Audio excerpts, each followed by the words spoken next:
Queridos, vamos dar início à nossa 13ª aula, iniciando a unidade de número 4, página 163, Atos, História do Pentecostes na Igreja Primitiva. Queridos, lembrando um fato aqui muito importante, Atos capítulo 2, ao cumprir-se, melhor dizendo, o dia de Pentecostes, estavam todos reunidos no mesmo lugar. Veja bem, a igreja está reunida ali no cenáculo, fica no Monte Sião. Necessariamente, aqueles irmãos que estão ali, aquele grupo de quase 120, eles não estão ali necessariamente para festejar a festa do Pentecostes, tá certo? O Pentecostes é uma festa judaica que estava acontecendo fora do cenáculo, não é claro? Dentro do cenáculo, os discípulos só estão reunidos para buscar a Deus e para orarem. Essa é a questão. Então, portanto, o Pentecostes não é o que está acontecendo dentro do cenáculo. É o que está acontecendo lá fora, a festa em si lá fora. O que está acontecendo dentro do cenáculo é um período de orações e um período em que o Espírito Santo desce, todo mundo é batizado com o Espírito Santo, é revestido de poder, o Espírito Santo está habitando dentro deles agora, e lá fora que é o Pentecostes, tá? Vamos entender. O texto de Atos, o 5º livro do Novo Testamento, apresenta um relato importantíssimo sobre o nascimento e o crescimento da igreja primitiva. Esse relato, que tem início em Jerusalém, no dia de Pentecostes, quando os apóstolos foram cheios do Espírito Santo e revestidos de seu poder, apresenta-nos diversas informações sobre o começo da expansão do Evangelho e o início da igreja. Tá certo? Então, Atos é um relato histórico ocorrido em várias regiões do mundo bíblico, no caso, do primeiro século, nas terras da Palestina, percorrendo a Ásia Menor, Macedônia e regiões circunvizinhas, terminando em Roma, a capital do Império Romano. Dizem alguns estudiosos que é um livro que tem começo, mas não tem fim, porque você continua os Atos dos Apóstolos. Eu continuo os Atos dos Apóstolos. Tanto é que o livro, acho que foi até de propósito, o Espírito Santo quis que fosse assim. Ele termina como um corte abrupto, termina de maneira, digamos, abrupta assim. É como se estivesse dizendo o seguinte, ó, dê continuidade. Então, quem sabe Atos 29 é você, Atos 30 é você, Atos 31 é você, e por aí vai, tá? Então, a ação do Espírito Santo, ela não termina em Atos. Ela perpassa e prespassará a história toda da humanidade que crê em Cristo. Pois aborda o começo da expansão do Evangelho através da igreja, mas seu desenrolar continua até os dias de hoje, terá a sua consumação quando Cristo vier buscar essa mesma igreja. A narrativa de Atos trata da história preservada do êxito dos primeiros crentes que desbravaram terras inóspitas e incrédulas, onde anunciaram a mensagem de vida abundante e eterna por meio de Jesus Cristo. Capítulo 1, página 165, o dia de Pentecostes. O livro de Atos, gente, é, na verdade, a segunda parte dos escritos inspirados de Lucas. Já sabemos disso. Primeiro, quando ele começa Atos, ele diz, olha, escrevi o primeiro tratado, a Teófilo e tal, né? Então, o primeiro tratado foi o Evangelho de Lucas. Imagina que privilégio o camarada teve de receber o Evangelho de Lucas. Foi só dele, digamos assim, tá? E o segundo tratado, outro privilégio do camarada em receber as histórias contidas no livro de Atos dos Apóstolos. Um privilégio inenarrável na minha ótica. No primeiro tratado, ele registra as obras e ensinamentos de Jesus. No segundo, a ação do Espírito Santo sobre os apóstolos e a igreja primitiva. Atos, capítulo 1, verso 1, verso 2. Então, nós vamos abordar como deu-se essa dinâmica. O prelúdio do livro, página 166. Lucas, no início do livro de Atos dos Apóstolos, menciona Teófilo como receptor de sua narrativa e diz que no primeiro livro, Evangelho segundo Lucas, né, relatou sobre as obras e ensinamentos de Jesus, o dia em que o Salvador foi recebido no céu, depois de ter dado ordens, e os 40 dias que permaneceu na terra para falar a respeito do reino de Deus.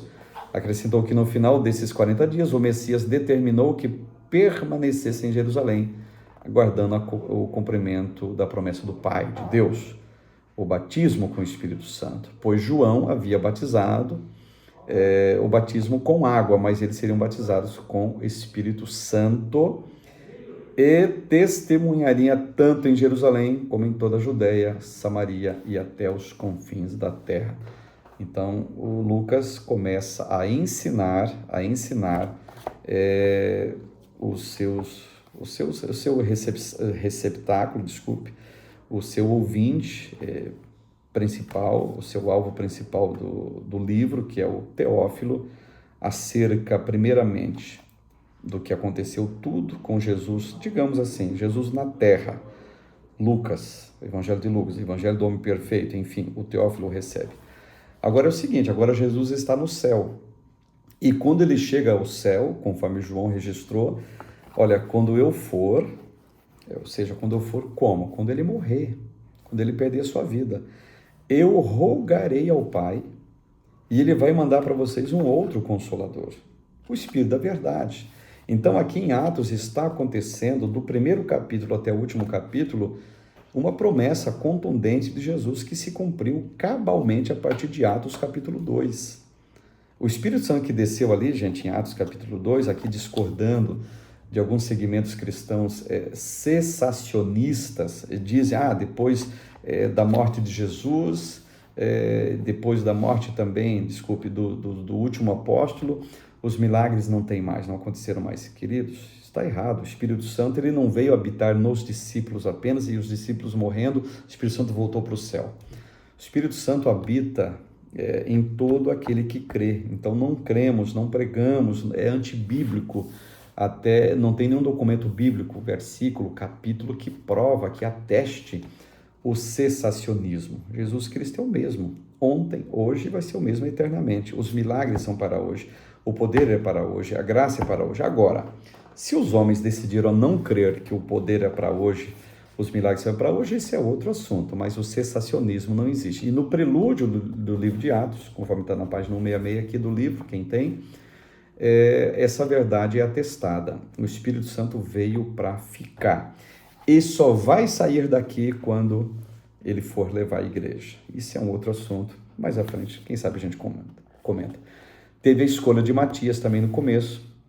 Tinha uma vaga no colégio apostólico. A vaga que era do Judas. Ela não podia ficar, digamos assim, em aberto. Matias é escolhido, vai para o lugar do Judas.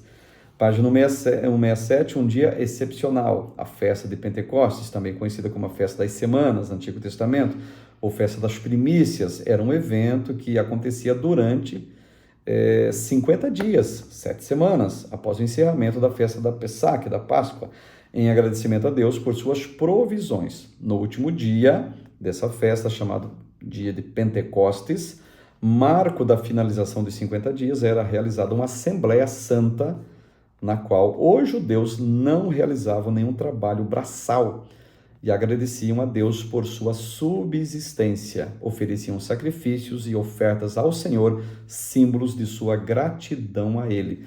O livro do Antigo Testamento chamado Sefer Devraica, que é o livro de Levítico, capítulo 23, do verso 9 até o verso 21, deixa muito bem explicado esta dedicação, essa dinâmica da festa, o porquê da festa, o motivo dela, o que eles levavam, o que eles apresentavam, quais eram os sacrifícios, a forma litúrgica da festa, está tudo no texto do livro de Levítico 23. Então, de acordo com o livro de Atos, tá certo? Foi no último dia dessa festa, dia de Pentecostes, que houve, por intermédio do Espírito Santo, a manifestação do poder e da glória de Deus. Línguas repartidas como que de fogo desceram, as quais pousaram sobre cada um deles. Diz o texto, todos foram cheios do Espírito Santo e começaram a falar em outras línguas que o Espírito lhe concedia que falassem. Então aconteceu em página 68 o batismo com o Espírito Santo. Página 69, a pregação de Pedro acontece ali. E um fato interessante, é bom que se diga, as línguas que foram faladas no Pentecostes Quem escutava entendia, mas quem falava não sabia o que estava dizendo. Tanto é que os críticos ali dizem o seguinte: esses homens aí não são galileus? São galileus. Então, como que a gente está ouvindo a eles falarem na língua em que nós nascemos? Não são galileus? Então, aqui vamos entender que falam o idioma da Galileia, mas estão falando o nosso idioma. Então, aí chega a seguinte definição: esses homens estão bêbados, esses homens estão embriagados. É aí que é a alavanca, a deixa, por assim dizer, para a mensagem do apóstolo Pedro, quando Pedro diz o seguinte: estes homens não estão embriagados, não estão embriagados. Mas isso, Pedro dizendo, né? Isso foi o que o Joel falou, que nos últimos dias Deus derramaria do seu espírito sobre toda a carne, os seus filhos profetizariam, os velhos teriam sonhos, e Deus se manifestaria dessa maneira extraordinária que vocês estão vendo e ouvindo. Então não era só, digamos assim, um barulho auditivo, mas era também olhando para eles. Qual foi a postura deles, gente? Será que eles caíam no chão? Será que eles pulavam? Será que eles batiam palmas? Será que eles dançavam? Dá para imaginar tudo isso, porque, entre aspas, eles causaram escândalo para os críticos. Escândalo. Não vou entrar no mérito aqui, mas já percebeu que, de repente, quando o fogo desce, quando Deus quer se manifestar, no momento de culto, no momento de adoração plena, os menos avisados podem até se escandalizar com a postura de alguém. Sendo Deus, pode bater palma, pode pular, e sendo Deus, pode até ficar quieto, pode até só chorar, só balbuciar alguma coisa. Cada um se expressa da maneira que deseja. Em Atos foi essas expressões, mas atualmente da maneira que desejarem. A conclusão do sermão, página 170, e houve ali uma grande colheita, vocês sabem o que aconteceu, né? Atos 2, 38 até o 40, vai refletir, vai explicar isso para nós. E finalizando aqui, mais uma questão para nossa reflexão, queridos. Observamos que após ser revestido do poder do Espírito Santo, Pedro pregou com ousadia e quase 3.000 almas se renderam a Cristo. Nos dias de hoje, qual a importância do revestimento de poder na vida do cristão? A fim de que os perdidos venham a aceitar a mensagem do Evangelho. Então, me parece que pregação do Evangelho, mensagem do Evangelho, gente, segundo estou entendendo aqui, não é persuasão humana não, tá? Não é oratória, não é só o cara cheio de sabedoria, o cara que prega em 59 idiomas, o camarada que é expert no grego, no hebraico, tudo isso é muito bem-vindo. Tanto é que nós estamos aqui num curso de teologia. Mas me parece que a cereja do bolo de tudo isso é uma pregação cheia do Espírito Santo. Um camarada que transmite ela cheio da graça e da unção divina para fazer a diferença. Capítulo 2, página 173. A igreja primitiva em Jerusalém. Pedro e os demais apóstolos, após a abundante colheita de vidas no dia de Pentecostes, deram início à organização da igreja, um movimento alimentado pelo amor do Pai, a graça do Filho e a consolação do Espírito Santo. Lembrou da bênção apostólica agora, né? Então nós vamos abordar essa questão aqui. Fiéis unidos e unânimes, reflexo da igreja primitiva, segundo Atos 2 e 42. O sucesso inicial do evangelho, gente, era fenomenal, pois essa igreja recém-nascida passou a chamar a atenção de toda a sociedade de sua época, devido a algumas de suas atitudes, conforme nos relata Lucas. Olha que coisa linda isso aqui, gente. E perseveravam na doutrina dos apóstolos, na comunhão e no partir do pão e nas orações. Isso é um fato extraordinário, é um exemplo da igreja atual, para a igreja atual, melhor dizendo, a perseverança na doutrina dos apóstolos, na comunhão, no partir do pão e nas orações. E o que acontece quando isso ocorre, gente? Segundo o próprio texto, relata-nos que o Senhor Deus, ele ia acrescentando à igreja aquelas pessoas que iam sendo salvas. Ou seja, entenda que as pessoas que iam crendo, que iam acreditando. Por quê? Olha a postura deles. Olha como eles mudaram. Então, esse Cristo que vive dentro deles, através do Espírito Santo, é real, é verdadeiro, por causa da postura da igreja. Que a igreja do século XXI seja, pelo menos, parecida.